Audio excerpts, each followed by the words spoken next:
Sarah Evans, partner and head of PR at Zen Media, talks to host Doug Simon on PR's Top Pros Talk. It always creates buzz and a great opportunity to learn when I speak with Sarah Evans. So I'm so happy to have you on the show. Thanks for having me. Yeah, speaking of buzz, what are some of your favorite buzzwords that are going around about AI? And then we can dive into see what they actually mean. I love that. I'll start with my number one favorite I've been talking about a lot, which is Gen AI Wire press release. Some of the folks in other communities might call it an AI notice, but it's a different way of using press releases on the wire to impact AI visibility. That's another buzzword, AI visibility. It's like SEO, but for ChatGPT, if I had to make it really accessible, so easy my mom could understand it. Generative search. Let's talk about this like it's another Google, but for AI.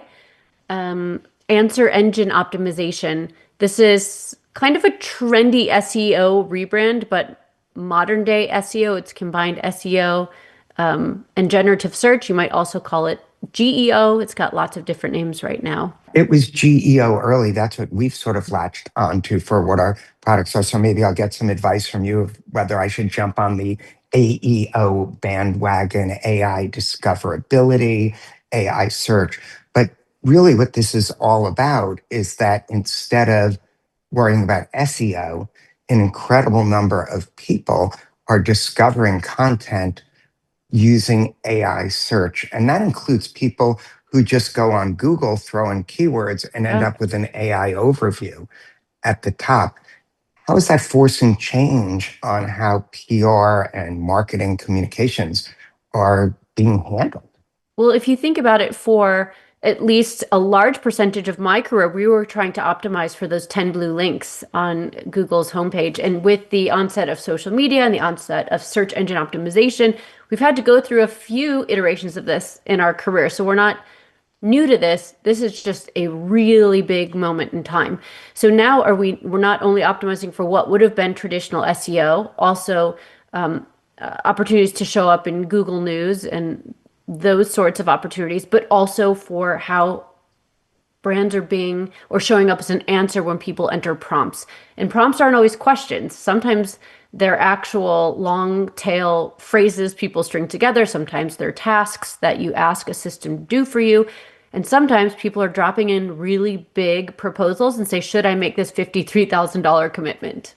It's fascinating what's going on. And one of the things we find, especially with the focus on earned media and the impact it can have on search results, is that it's not really that different. It's always been about, hey, what are the people asking? What are they trying to find out? What do they need to know? And can you provide that to them?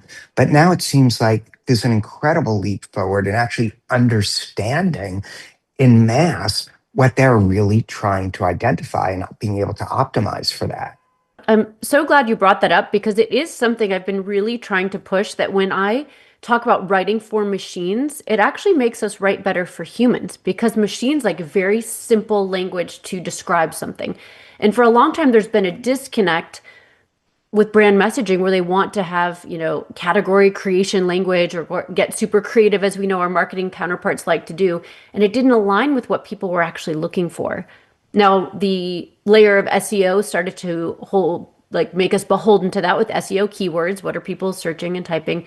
But now we're actually thinking about how people are prompting. And that gets at a whole other layer. And when you start to force yourself to think about how you would explain this very clearly to a machine, it means you might also inherently be explaining it better for your customers. Yeah, and another meaning for prompt is sort of quickly, that we get things moving, and things are moving faster than ever. Are there any skills or awareness that PR professionals need to be developing to work effectively alongside AI?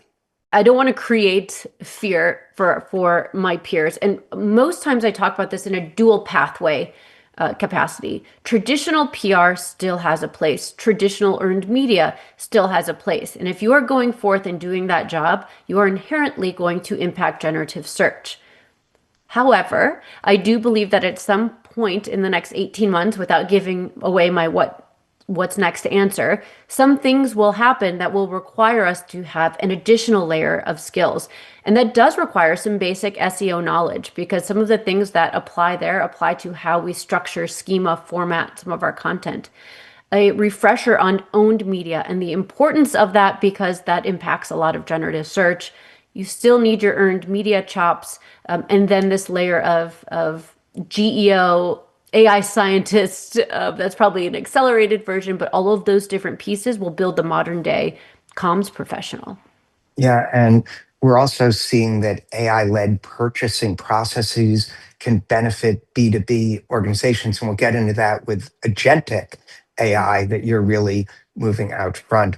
But it's not just about B2C anymore, it's B2B with the discoverability, whether you call it answer engine optimization, AI search discoverability, or GEO.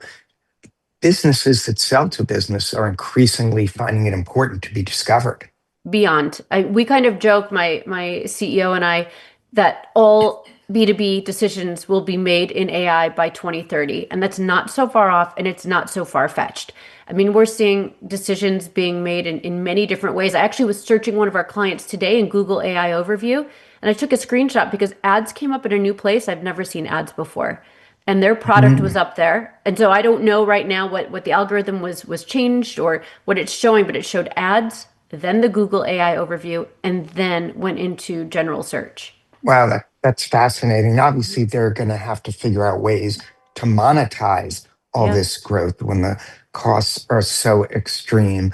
So you've talked about the professionals, purchasing processes, agentic AI, which you're sort of at the forefront trying to implement that for clients. Can you explain what is agentic AI compared to what we think of as generative? Here's the essential difference, and I'll tell you the part of that we're most concerned about. It's when AI agent to AI agent are talking, and there's no human in the middle to make some sort of decision. And what we're most concerned about, because I live and work and breathe in that B2B space, is agentic commerce, when agent to agent decision making for purchases will be happening. And you might have experienced it yourself this holiday season. I was looking for very specific wrapping paper for my daughter. And I just went in ChatGPT and I'm like, I'm looking for wrapping paper that has books on it so I could have like a library themed wrapping paper. It gave me a link to Etsy, the image. I clicked on it and was able to purchase that right within ChatGPT. So I made a purchase decision, and I didn't go to Google to verify or look anywhere else. I didn't even go to Etsy. And that's because obviously of a partnership they have and alignment, and we'll see more of that. And that's just an example of the scale that's coming for B2B. Yeah, so what's next? What do people really need to be know about, and people in communications need to know to be sort of holding on to the reins for dear life? But not only that, being in a position where they're in control and able to move forward and expand what they're able to do.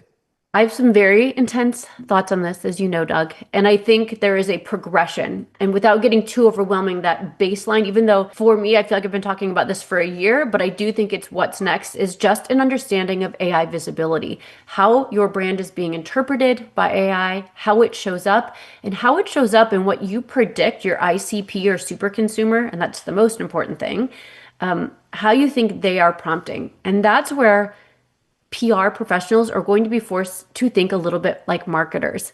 I don't know that I ever got an education in my college years to talk about super consumers or your ideal customer persona. And that's something marketers use all the time. Now, when we know that, we know the intent with which somebody's putting in a prompt. Like if somebody's signaling they're ready to buy, best HR SaaS for enterprise business, somebody's looking to buy something or can impair something. And if you can guess that's what people are putting, and if you show up as an answer or not, if your brand is in that space, that's a very powerful metric. And then if you're not an answer and you know that you can strategize on how to become the answer, well, now you've just linked PR to RevOps and sales. Yeah, it's so fascinating. We're even seeing it with the television producers that we work with to pitch stories. We're midway through a survey, and the preliminary result is that more than 2/3 of the stations are looking to optimize the content they place online for AEO, GEO, AI search, however you want to name it. And already 40% say that they're finding stories to cover using AI.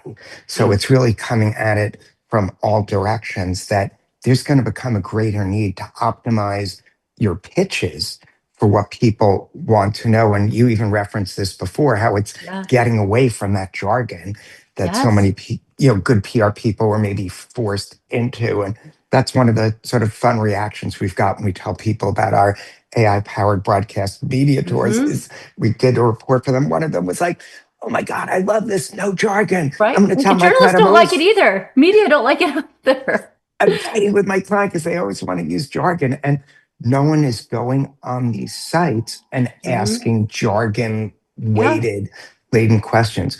If you have one other prediction for the future, or maybe even a last buzzword or two, you want to throw in that people need to be on top of. Authority signals. I mean, we've in PR, we've lived this life for a long time, but the change in what authority signals are, meaning AI compliant things. Let's talk about Gen AI compliant media. Not all media is created equal right now. You could get a great hit in Business Insider or similar. It's behind a paywall. Well, LLMs can't access that, so it doesn't really help you, but it still serves from a vanity reputational perspective. But then you get coverage in a place like Hacker Noon, which I am all over right now. And it will give you SEO, GEO, give you all of this type of high value impact, and it was never on your radar. Right. Well, you've been all over everything ahead of its time. So it's so great to have you on the program. Any final thoughts to leave the viewers with? No, I think just question everything right now. And if you can combine, one of my best practices has been to surround myself with people who have areas of knowledge that I do not have.